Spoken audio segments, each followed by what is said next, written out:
আরে বেটা গাদার বাচ্চা, ছোট লোকের বাচ্চা, টিকটকারদেরকে ইউটিউবাররা কেন দেখতে পারে না? কারণটা কি? টিকটকারদের কমন সেন্সটা খুব কম এবং তাদের আইকিউ লেভেলটা এতটাই ছোট যেটা তারা বুঝতে পারে না কখন কাকে কি বলবে, কি উপাধি দিবে। সো তাদের ভাষ্য মতে আপনার ওমর অন ফায়ার হচ্ছে মা ব্যবসায়ী। হ্যাঁ, তো ওইসব মূর্খদের একটা কথা বলতে চাই যারা ওমর অন ফায়ারকে মা ব্যবসায়ী বলছে। দেখো ভাই, তোমরা টিকটকার, তোমাদের সাথে আমাদের কোনো নাই, সম্পর্ক নাই। ওমর অন ফায়ার তার মাকে নিয়ে একটা কথা বলেছে। এখন অনেক টিকটকাররা বলতেছে এটা মা ব্যবসায়ী। হ্যাঁ, এটা মা ব্যবসা। আসলে বউ ব্যবসায়ী কাদেরকে বলা হয়? বউ ব্যবসা হচ্ছে যারা বউদেরকে দিয়ে টাকা ইনকাম করছে। এবং বউ ব্যবসায়ীদেরকে নিয়ে আমাদের এই সমাজের অনেক ছেলেরাই নানান চিন্তা ভাবনা করে, যেগুলা করার আর বা করবেই। যদি আপনার বউকে আপনি এরকম ভাবে ওড়না ছাড়া আপনি ছেলেদের সামনে নিয়ে আসেন, ছেলেরা তো অন্য কিছু চিন্তা করবে। কিন্তু ওমর অন ফায়ারকে কি বলা হচ্ছে? মা ব্যবসায়ী। কতটুকু ছোট, কতটুকু ছাপড়ি এরা! কোথায় বউ, কোথায় মা, সেটা তারা চিন্তা ভাবনা করলো না, সরাসরি বলে দিল মা ব্যবসায়ী। বিয়ের জন্য মাকে নিয়ে ব্যবসা করছে। আরে বেটা গাদার বাচ্চা, ছোট লোকের বাচ্চা, অশিক্ষিতর বাচ্চা, মা ব্যবসায়ী কাকে বলে? আর কত বড় কথা এটা তুই নিজে জানিস? মা ব্যবসায়ী কাকে বলে? হ্যাঁ, কোনো সন্তানকে দেখেছিস কোনো মাকে পর্দা ছাড়া ইউটিউবে নিয়ে আসতে? আর তোরা তোদের বউদেরকে অর্ধ উলঙ্গ করে নিয়ে আসিস, যার কারণে তোদেরকে বউ ব্যবসায়ী বলা হয়।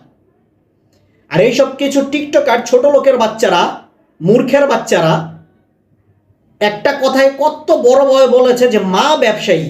আপনারা বিশ্বাস করেন যে মা ব্যবসায়ী কাকে বলে? মা ব্যবসায়ী কাকে বলে আর মা ব্যবসায়ী কি আদৌ হওয়া যায় কি না, সেটা আগে তোরা চিন্তা ভাবনা করে তারপর কথা বলিস। ওমর ও তার মাকে নিয়ে আসে, তার মার ব্যাপারে কথা বলেছে, কারণ তার মা জীবনে কতটা সংগ্রাম করে তাকে বড় করেছে, তাকে মানুষ করেছে, সেটার কৃতিত্ব সে জানিয়েছে। আর টিকটকার কয়েকটা ছাগলের বাচ্চা আছে, এরা বলতেছে এসে মা ব্যবসা করছে। সো তোদের জন্য আর ভালো ভাষা খুঁজে পেলাম না। তোদের জন্য তোরা আর এর থেকে ভালো কিছু ডিজার্ভ করিস না। তোরা বউদেরকে নিয়ে ব্যবসা করিস, সেখানে মাকে নিয়ে একটা কথা বলার কারণে তোরা বলতেছিস যে ওমর মা ব্যবসায়ী। কত বড় কথা তোরা বলেছিস, তোরা জানিস? সুতরাং টিকটকার এবং ইউটিউবের মধ্যে পার্থক্য হচ্ছে এটাই। ইউটিউবাররা কথা বললে অনেক বুঝে শুনে কথা বলে, কিন্তু টিকটকারদের মধ্যে ওটা নাই। শেষে আপনাদেরকে একটা কথা বলবো, আমরা যখন স্কুলে পড়তাম স্যাররা একটা কথা বলতো যে মূর্খ বন্ধুর চেয়ে শিক্ষিত শত্রু ভালো। কারণটা কি? শিক্ষিত শত্রু যদি আপনার ক্ষতি করতে চায়, এমন ক্ষতি করবে না যেটাতে আপনার ফ্যামিলির উপর ইফেক্ট পড়বে, হয়তো বা এরকম ক্ষতি করবে যেটা আপনার সামান্য কিছু হবে।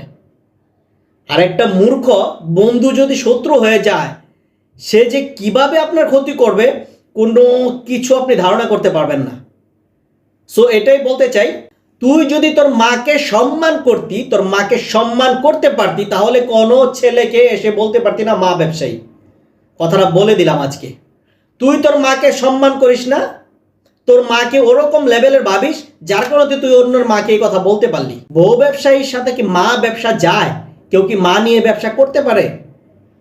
আপনারাই বলেন। আজকে এই পর্যন্তই বললাম, এর থেকে বেশি আর কিছু বলতে গেলে আরো অনেক বেশি মুখের ভাষা খারাপ হয়ে যাবে, আর বেশি খারাপ করলাম না।